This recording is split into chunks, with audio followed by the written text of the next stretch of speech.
السلام عليكم الزينات، واش راكم؟ ان شاء الله تكونوا كاع لاباس عليكم. اليوم حبيت نشارك معكم وصفه جدا رائعه لسهره رمضان بمكونات بسيطه واقتصاديه، وديروا معها بريقه الله الله عليها.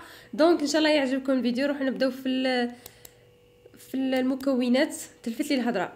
الوغ الحاجه الاولى راح نجيبوا كاس اللي يرفد 250 تاع فرينه. راح نديروا 3 كيسان تاع فرينه. هذه راح تخرج لكم كونتيتي، تخرج لكم تقريبا 30 حبه 35 حبه، يعني على حسب المول تاعك. بون، نضيفوا عليها ملعقه تاع ملح وملعقه صغيره تاع خميره الحلوى. اكيد هنايا كنت درت نص كاس درتو تاع الزبده، ذوبتها وكملت بها السمن. ولا تحبوا ديروها كامل سمن والكاس ديروا كامل سمن، ولا ديروا كامل زبده، يعني على حسب الاختيار. تذوبوها وتخلوا عليها. لازم ديروا هذا الخليط يكون بارد ماشي سخون، هكا باش ما تحلكمش العجينه وما تجيش فيها تشققات. هنا راني نضيف فيها ونبسس في هذيك الفرينه.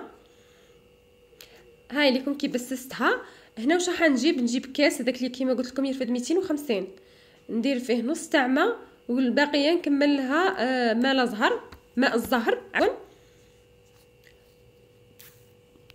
هنايا راح نخلط مليح حتى هنا ماشي راح نكمل الكاس كامل تاع الماء، غير وين تتلم لي سي بون.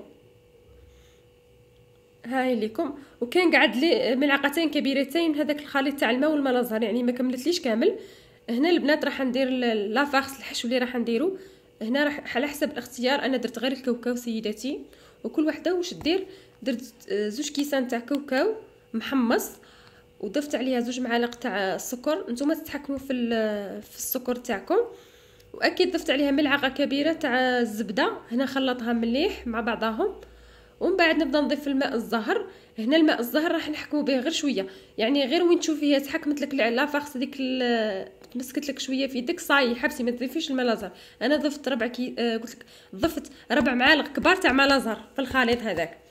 هنا راني سيدتي راني نفتح في العجينه كيما راكم تشاهدوا. هنا راني نفتح فيها، درتها على دوائر كيما هاك. ومن بعد هذوك الدوائر نزيد نفتحهم، يعني نرققهم كيما راكم تلاحظوا البنات. هنا راح ندير الحشوه. وانا اليوم غالبني رمضان. المهم كيما راكم تلاحظوا الطريقه. تحبوا تجيبوا هذاك الاخر تاع المول هذاك تاع كوكا، راه يتباع. انا ماهوش متوفر عندي، درت غير هكا بهذه الطريقه واستحكمتها. نكمل كاع بنفس الطريقه، يعني نخليكم تشوفوا الفيديو باش تفهموا اكثر.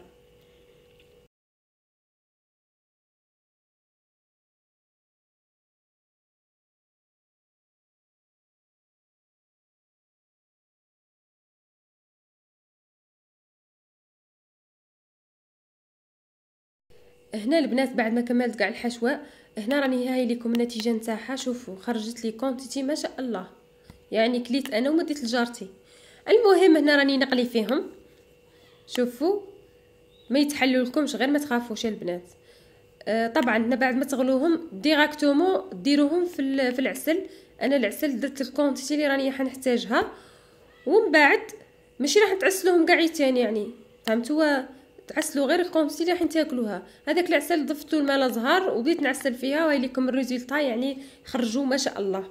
وجارتي اكيد عجبوها. ان شاء الله يعجبكم الفيديو. نتلاقاو في فيديو جديد ان شاء الله. ما بقى لي غير نقول لكم تهلاو في روحكم. السلام عليكم.